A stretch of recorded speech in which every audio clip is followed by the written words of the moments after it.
Halo semuanya, perkenalkan nama saya Nabila Rizky Nuriman dari kelas 12 MIPA 4. Pada video ini saya akan menjelaskan tentang penelitian saya yang bertemakan pengaruh volume air terhadap pertumbuhan kecambah kacang hijau. Mari kita lihat rancangan percobaannya terlebih dahulu. Judul percobaan saya adalah pengaruh volume air pada pertumbuhan kecambah kacang hijau. Rumusan masalah yang saya ambil adalah apa pengaruh volume air terhadap pertumbuhan kecambah kacang hijau. Hipotesis dalam percobaan kali ini adalah dengan volume air yang pas, kecambah kacang hijau akan tumbuh dengan baik. Variabel bebasnya adalah volume air, sedangkan variabel terikatnya adalah pertumbuhan kecambah kacang hijau. Alat dan bahan yang kita perlukan adalah biji kacang hijau, kapas, cup, penggaris, air, timbangan, dan sendok. Langkah kerja pertama, rendam biji kacang hijau selama kurang lebih 2-3 jam. Yang kedua, tandai cup seperti cup A, cup B, dan cup C. Yang ketiga, masukkan kapas ke dalam masing-masing cup. Yang keempat, basahi kapas dengan air menggunakan sendok. Lalu yang kelima, setelah direndam, biji kacang hijau diletakkan di atas kapas. Setelah 1 hari, tambahkan air dengan volume air yang berbeda pada tiap cup. Cup A sebanyak 5 ml, cup B sebanyak 10 ml, dan cup C sebanyak 15 ml. Lalu yang terakhir, ulangi nomor 6 pada 5 hari kemudian. Dan yang terakhir ada format tabel data. Sekarang kita masuk pada pelaksanaan penelitian. Pertama-tama kita siapkan semua bahannya. Di sini ada cup yang telah berisi kapas, lalu ada kacang hijau, lalu ada air, lalu ada timbangan, dan sendok. Langkah kerja. Yang pertama, kita rendam biji kacang hijau dengan air, kurang lebih selama 2-3 jam. Langkah yang kedua adalah membasahi kapas hingga basah atau lembab.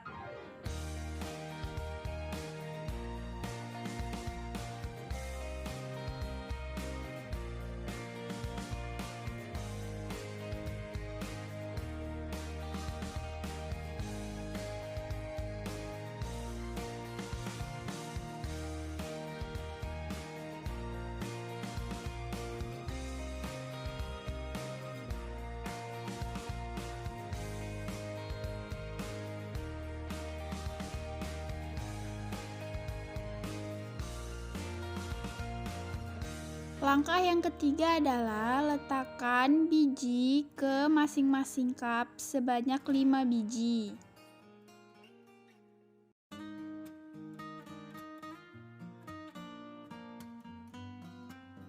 Videonya saya cepatkan agar tidak terlalu lama durasinya.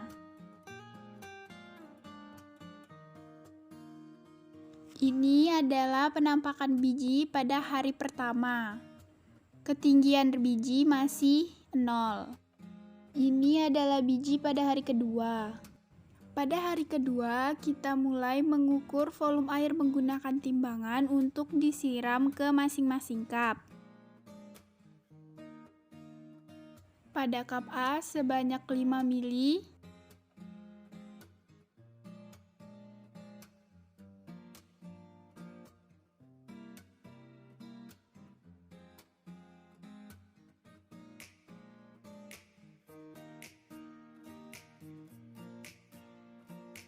cup B sebanyak 10 ml,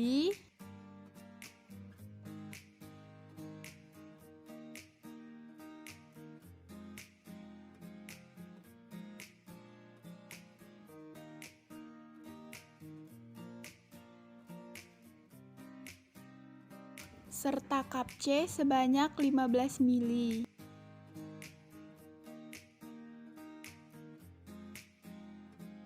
Ini dia keadaan kecambah pada hari kedua.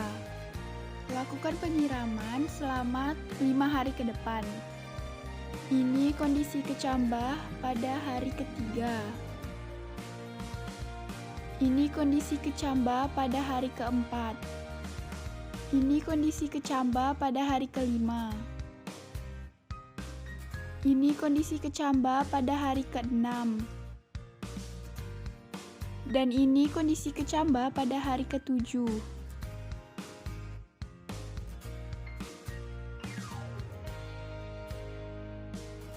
Laporan hasil percobaan.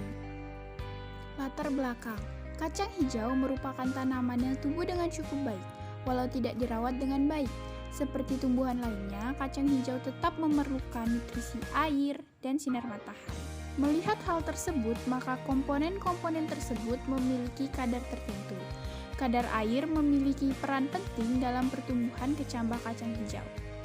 Tujuan dalam percobaan kali ini adalah untuk mengetahui apa pengaruh volume air terhadap pertumbuhan kecambah kacang hijau. Manfaat percobaan ini dapat menjadi bahan referensi bagi orang yang ingin menanam kecambah kacang hijau. Tinjauan pustaka. Pertumbuhan dipengaruhi oleh banyak faktor. Ada faktor internal dan faktor eksternal. Faktor eksternal yang mempengaruhi pertumbuhan dan perkembangan tumbuhan merupakan faktor yang berasal dari luar tumbuhan. Faktor eksternal tersebut antara lain nutrisi, cahaya, suhu, kelembaban, air, dan aerasi. Air berfungsi sebagai pelarut universal dalam proses pertumbuhan dan perkembangan tumbuhan. Menentukan proses transportasi unsur hara yang ada di dalam tanah, menentukan laju fotosintesis sebagai medium reaksi enzimatis dan secara tidak langsung, air memengaruhi laju reaksi metabolis. Proses pertama pertumbuhan kecambah adalah masuknya air ke dalam biji tanaman. Oleh karena itu, air sangat berperan penting dalam proses pertumbuhan suatu tanaman. Hasil dan pembahasan. Setelah 7 hari, biji kacang hijau tumbuh menjadi kecambah. Pertumbuhan pada tiap cup pun berbeda-beda. Hal tersebut membuktikan bahwa volume air memengaruhi pertumbuhan kecambah kacang hijau. Cup yang tiap penyiraman sebanyak 5 mili menghasilkan kecambah yang layu dan rada kering. Cup B yang tiap penyiraman sebanyak 10 mili menghasilkan kecambah yang tumbuh subur dan sehat. Cup C yang tiap penyiraman sebanyak 15 mili menghasilkan sebagian kecambah yang tumbuh subur dan sebagian lagi tidak tumbuh. Kecambah yang layu dan kering di cup A disebabkan oleh kebutuhan air pada tanaman tersebut tidak terpenuhi secara sempurna. Dengan artian, pada cup A kecambah kekurangan air. Pada cup B kecambah tumbuh subur dan sehat, dikarenakan kebutuhan airnya terpenuhi dengan baik. Lalu cup C, tanaman sebagian tidak tumbuh, diakibatkan oleh kebutuhan air terlalu berlebih. Kesimpulan. Kesimpulan yang dapat kita ambil adalah berdasarkan data yang telah kita dapat, maka air mempengaruhi pertumbuhan kecambah kacang hijau.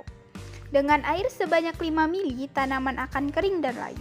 Dengan air sebanyak 10 mili, tanaman tumbuh dengan baik. Dengan air sebanyak 15 mili, tanaman sebagian tidak tumbuh.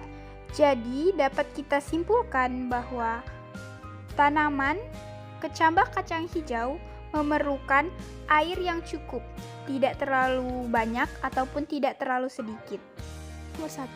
Ciri-ciri suatu rumusan masalah yang baik adalah dirumuskan dalam bentuk kalimat tanya, isinya padat dan jelas, serta dapat memberi petunjuk tentang kemungkinan mengumpulkan data guna menjawab pertanyaan-pertanyaan yang terkandung dalam rumusan masalah.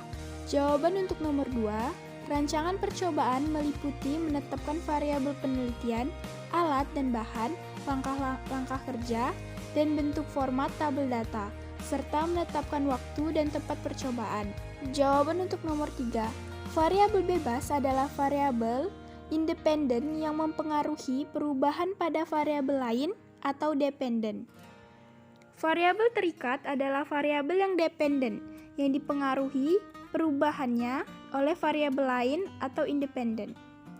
Variabel kontrol adalah variabel yang dikendalikan atau dibuat konstan sehingga pengaruh variabel independen terhadap variabel dependen tidak dipengaruhi oleh faktor luar yang tidak sedang diteliti.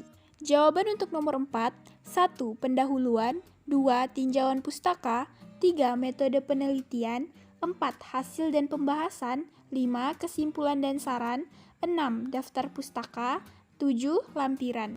Jawaban untuk nomor 5. Tujuan dari publikasi hasil percobaan adalah untuk mengkomunikasikan hasil penelitian kepada masyarakat atau peneliti lain.